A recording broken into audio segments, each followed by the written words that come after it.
Yeah, Zags, he came back with us, which was great, and on the plane, and he'll be out there moving around and should be ready to go, if not this week, for sure after the bye week, and so everything looks to be good for him.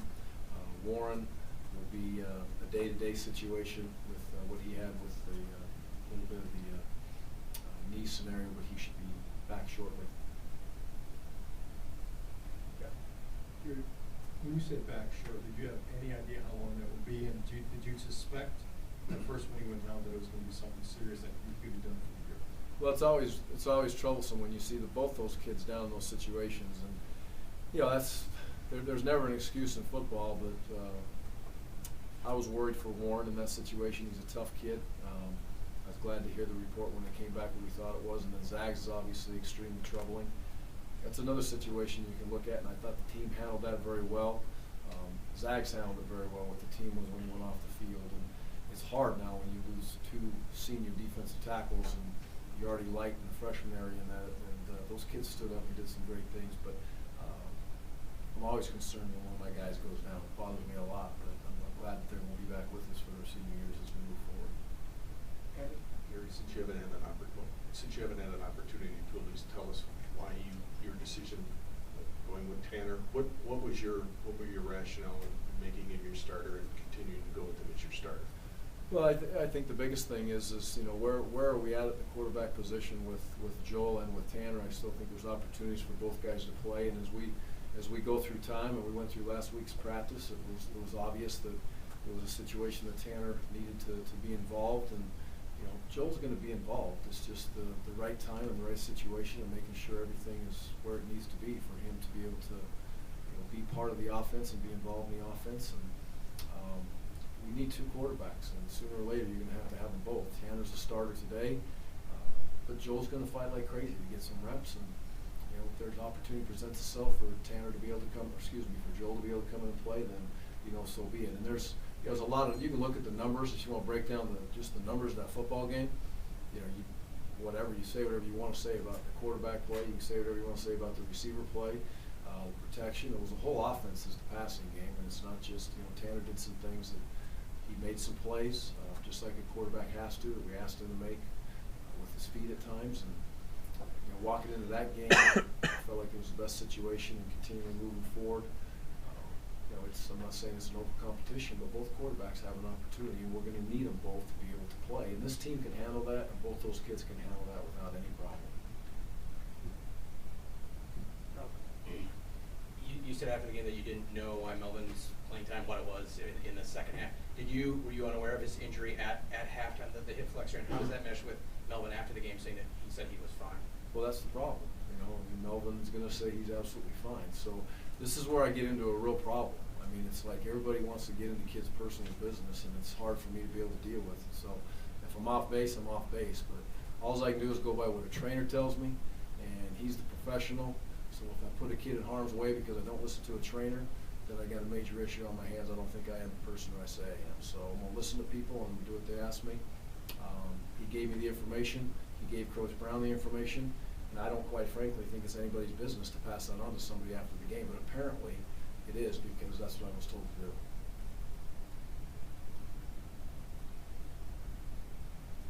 Yep. Depending on how long Warren and Conrad are out, are you in a position to accelerate a guy like Patterson to get some playing time to help out on the inside, or is he still not close to being able to contribute at this point? Connor's ahead of Jeremy right now. Connor traveled with us, and there was some thoughts and there was discussions on the sidelines if we, go down that road in that game. We did not, and Connor Sheehy is developing. Jeremy is definitely developing. I'm proud of both kids the way they're working.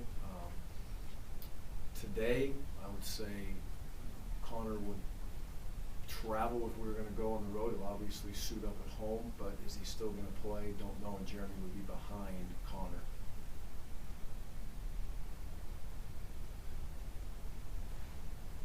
You talked about things you look for from your quarterback, layups, big plays, manage the game.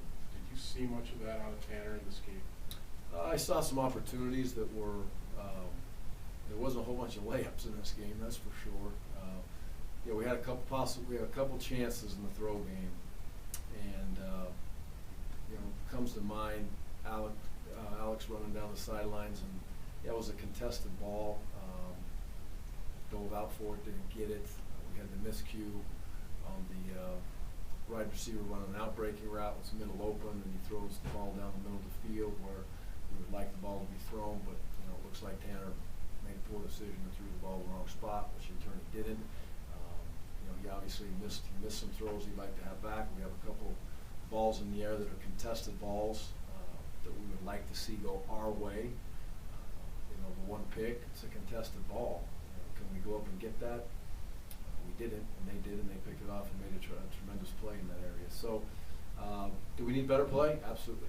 I don't think no one's going to sit here and debate that we need better play out of the quarterback. We need better play in the throw game period, and there's some bright spots, and we'll continue to go through that with both our quarterbacks. Yeah.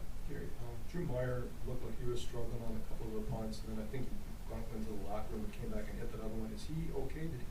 Was he banged up going into the game? Did he pull something during it? He wasn't. The word I got is that he just had some cramping issues in his, I guess his calf or foot, wherever it was, and it's concerning to cramp up in that situation. But he's fine, and we expect him to obviously pump the ball better, and he expects himself to pump the ball better.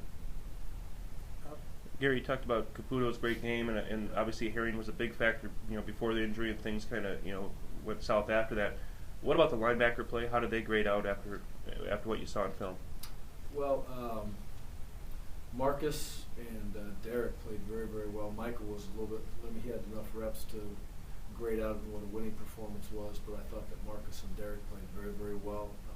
Organized the front, got guys moving in the right direction. We had some breakdowns when we got to the freshmen late in the game. That's a big part of what we got to fix as far as late in the game, losing the fourth quarter. There's a lot of things that go into that, and we've got to fix it. But overall, those two managed the game well. They were productive. Tackles. They were productive in running into football and managing the defense. You joined Twitter since the last season. Did you manage to stay off of it? Do you condition yourself not to look at it after the game, or? I dumped my Twitter.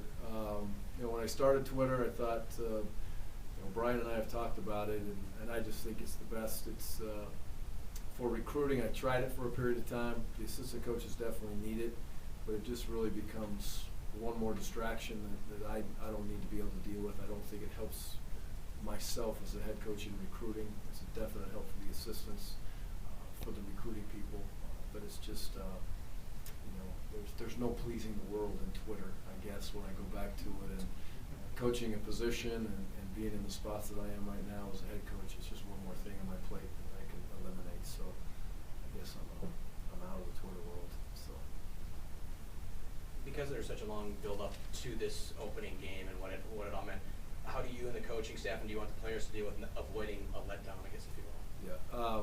Well, the first thing is we got to come back and we got to study the tape, and it has to hurt.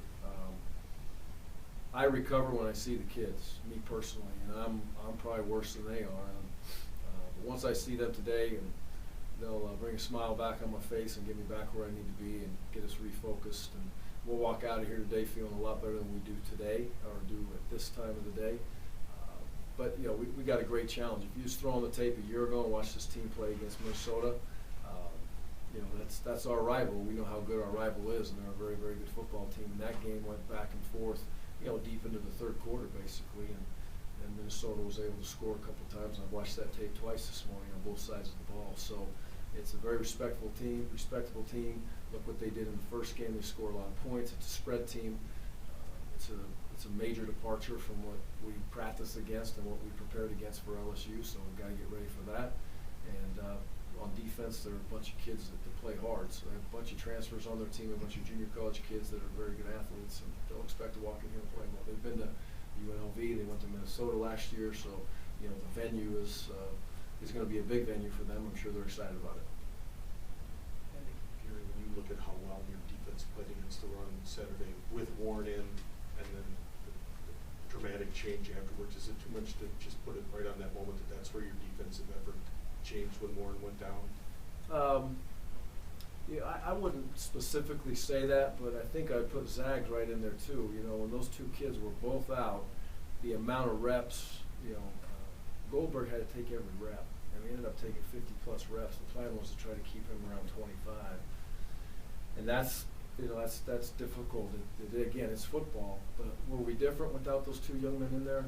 Absolutely. There's no question, and we'll have to continually fight to overcome that until hopefully we get them back. But they're proven, players. They've played in big-time moments. They've got a lot of reps underneath them, and they're good. So when you lose that and you replace it with a young man that hasn't played, all those kids playing were on scout team last year, and most of them were true freshmen. So that's, it's difficult, but again, we just have to keep on going. No excuses. Given the speed of that game, did you notice when you look at the tape, did you notice anything that Tanner might have done either mechanically or in his read that he's worked hard to overcome and might have reverted back to? Because, there's a difference between doing it in practice or scrimmage than LSU on the road. Did he revert anyway to things? He put the effort in to correct. Yeah, well, I'm sure there's many things that Coach Ludlow will go back and critique his own position. I'm far from a quarterback guru. But in talking to the offense a little bit, there's some things I think we can do from a protection standpoint to clean up the pocket, even when it's blocked cleanly, and that has to do with the quarterback. What is his depth? Where are his depths? I don't know the ins and outs of exactly what our offense is. Again, I'm not there's other coaches that's their job to get that done, to get him in the spots. But we'll definitely continue to work on it as an offense as a whole. And I'm sure Tanner has many things he can work on, and we'll keep on moving forward. No offense, Brian, but over the years I've learned not to trust depth charts. Are you sticking with Tanner as your starting quarterback? Yeah, Tanner will start the game this week.